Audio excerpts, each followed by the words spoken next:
रूस यूक्रेन जंग अब खतरनाक मोड़ पर है। हर तरफ से हमले बढ़ गए हैं। अमेरिका ने आग में घी डाल दिया है।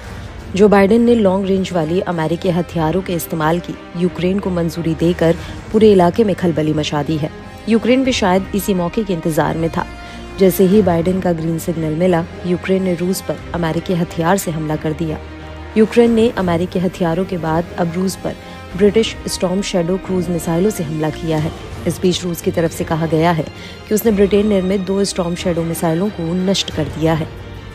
रूसी रक्षा मंत्रालय ने गुरुवार को कहा कि उसकी वायु रक्षा प्रणालियों ने ब्रिटेन निर्मित 2 स्टॉर्म शैडो मिसाइलों, 6 HIMARS रॉकेट और 67 ड्रोन नष्ट कर दिए। यूक्रेन में विशेष सैन्य अभियान के बारे में मंत्रालय की ओर से दैनिक तौर पर प्रदान की जाने वाली जानकारी में ये घोषणा की गई। इसमें यह नहीं बताया गया कि वास्तव में ये घटना कब और कहां हुई या मिसाइल किसको निशाना बनाने के लिए दागी गई थी। ब्रिटेन निर्मित स्टॉर्म शैडो मिसाइलों को गिराने की मॉस्को की ये पहली सार्वजनिक घोषणा नहीं है। रूस ने पूर्व में भी अपने कब्जे वाले क्रीमिया प्रायद्वीप में इस तरह की कुछ मिसाइलों को नष्ट करने की बात कही थी।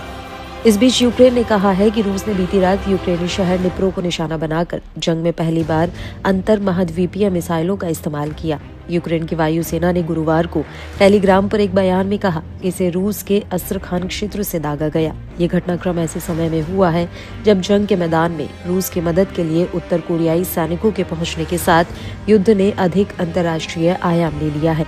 इस बीच यूक्रेन के खुफिया निदेशालय ने रूस पर गलत सूचना फैलाने का आरोप लगाया कि बुधवार को वह बड़े पैमाने पर हमला करेगा। यूक्रेन के मुताबिक सोशल मीडिया नेटवर्क और मैसेंजर पर एक मैसेज फैलाया जा रहा है जिसमें बुधवार को यूक्रेनी शहरों पर मिसाइल और एयर स्ट्राइक का खतरा बताया गया है। ये मैसेज फेक है। यूक्रेन इस सूचना में व्याकरण की गलतियों की वजह से इसे फेक बता रहा है। हालांकि अमेरिकी विदेश विभाग के कंसुलर अफेयर्स ब्यूरो की माने तो कीव में अमेरिकी दूतावास को एक संभावित हमले की सूचना मिली थी, इसलिए दूतावास को बंद कर दिया गया।